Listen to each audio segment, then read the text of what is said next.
कलयुग में सत्ययुग।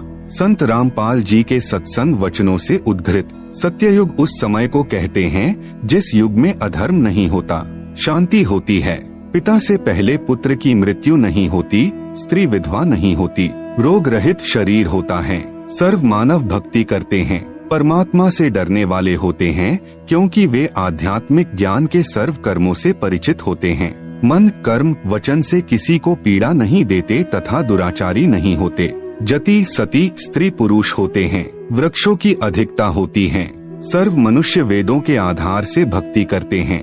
वर्तमान में कलयुग है, इसमें अधर्म बढ़ चुका है। कलयुग में मानव की भक्ति के प्रति आस्था कम हो जाती है, या तो भक्ति करते ही नहीं, यदि करते हैं तो शास्त्र विधि त्याग कर मनमानी भक्ति करते हैं, जो श्रीमद् भगवत गीता अध्याय 16 श्लोक 23-24 में वर्जित हैं, जिस कारण से परमात्मा से जो लाभ वांछित होता है वह प्राप्त नहीं होता।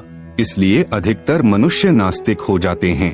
धनी बनने के लिए रिश्वत, चोरी, डाके डालने को माध्यम बनाते हैं, परंतु यह विधि धन लाभ की न होने के कारण परमात्मा के दोषी हो जाते हैं तथा प्राकृतिक कष्टों को झेलते हैं। परमेश्वर के विधान को मानव भूल जाता है कि किस्मत से अधिक प्राप्त नहीं हो सकता। यदि अन्य अवैध विधि से धन प्राप्त कर लिया तो वह रहेगा नहीं। जैसे एक व्यक्ति अपने पुत्र को सुखी देखने के लिए अवैध विधि से धन प्राप्ति करता था, कुछ दिनों पश्चात उसके पुत्र के दोनों गुर्दे खराब हो गए। जैसे तैसे करके गुर्दे बदलवाए 3 लाख रुपए खर्च हुआ। जो धन अवैध विधि से जोड़ा था वह सर्व खर्च हो गया तथा कुछ रुपए कर्जा भी हो गया।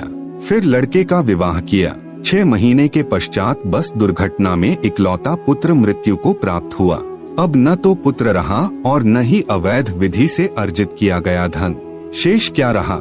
अवैध विधि से धन संग्रह करने में किए हुए पाप जो अभी शेष हैं, उनको भोगने के लिए जिससे पैसे ऐंठे थे उनका पशु यानी गधा, बैल, गाय बनकर पूरे करेगा। परंतु परम अक्षर ब्रह्म की शास्त्रानुकूल साधना करने वाले भक्त की किस्मत को परमेश्वर बदल देता है, क्योंकि परमेश्वर के गुणों में लिखा है कि परमात्मा निर्धन को धनवान बना देता है।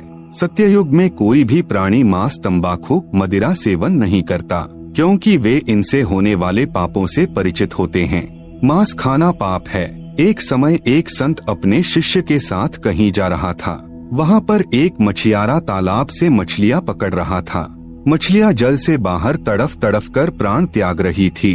शिष्य ने पूछा, हे गुरुदेव, इस अपराधी प्राणी को क्या दंड मिलेगा? गुरुजी ने कहा, बेटा समय आने पर बताऊंगा। 4-5 वर्ष के पश्चात दोनों गुरु शिष्य कहीं जाने के लिए जंगल से गुजर रहे थे। वहाँ पर एक हाथी का बच्चा चिल्ला रहा था। उछल कूद करते समय हाथी का बच्चा 2 निकट उगे वृक्षों के बीच में फंस गया। वह निकल तो गया, परंतु निकलने के प्रयत्न में उसका सर्व शरीर छिल गया था तथा उसके शरीर में जख्म हो गए थे।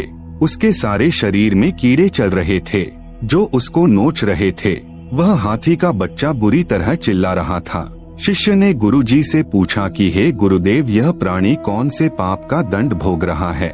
गुरुदेव ने कहा, पुत्र, यह वही मछियारा है जो उस शहर के बाहर जलाशय से मछलियाँ निकाल रहा था। मदिरा यानी शराब पीना कितना पाप है। शराब पीने वाले को 70 जन्म कुत्ते के भोगने पड़ते हैं। मल मूत्र खाता पीता फिरता है। अन्य कष्ट भी बहुत सारे भोगने पड़ते हैं तथा शराब शरीर में भी बहुत हानि करती है। शरीर के 4 महत्वपूर्ण अंग होते हैं, फेफड़े, लीवर, गुर्दे तथा हृदय। शराब इन चारों को क्षति पहुंचाती है। शराब पीकर मानव न रहकर पशु तुल्य गतिविधि करने लगता है।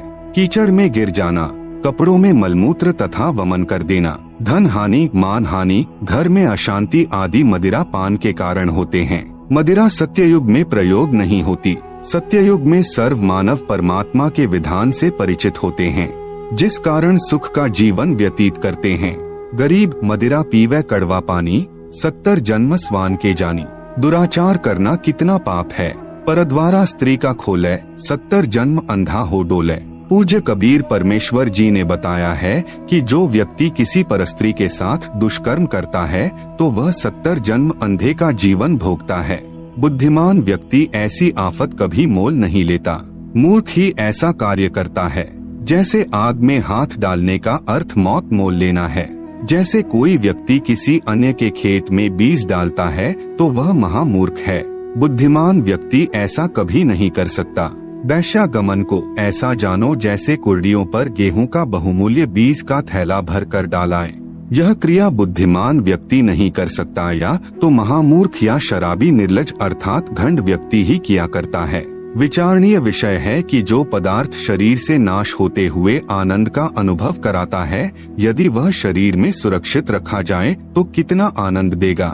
दीर्घायु, स्वस्थ शरीर, स्वस्थ मस्तिष्क, शूरवीरता तथा स्फूर्ति प्रदान करता है। जिस पदार्थ से अनमोल बच्चा प्राप्त होता है, उसका नाश करना बच्चे की हत्या करने तुल्य है। इसलिए दुराचार तथा अनावश्यक भोग विलास वर्जित है। तंबाकू सेवन कितना पाप है। परमेश्वर कबीर जी ने बताया है, सुरापान मध मांसाहारी, गमन करे भोगे पर नारी, 70 जन्म कटत हैं, शीशम साक्षी साहिब है जगदीशम। पर द्वारा स्त्री का खोले, 70 जन्म अंधा हो डोले। 100 नारी जारी करे, सुरापान 100 बार, एक चिलम हुक्का भरे, डूबे काली धार। जैसे कि ऊपर वर्णन किया है कि एक बार शराब पीने वाला 70 जन्म कुत्ते का जीवन भोगता है, फिर मल मूत्र खाता पीता फिरता है। परस्त्री गमन करने वाला 70 जन्म अंधे के भोगता है। मांस खाने वाला भी महाकष्ट का भागी होता है। उपरोक्त सर्व पाप 100 बार करने वाले को जो पाप होता है, वह एक बार हुक्का पीने वाले अर्थात तंबाकू सेवन करने वाले को सहयोग देने वाले को होता है। तंबाकू सेवन करने वाले हुक्का, सिगरेट, बीड़ी या अन्य विधि से सेवन करने वाले तंबाकू खाने वालों को क्या पाप लगेगा? घोर पाप का भागी होगा।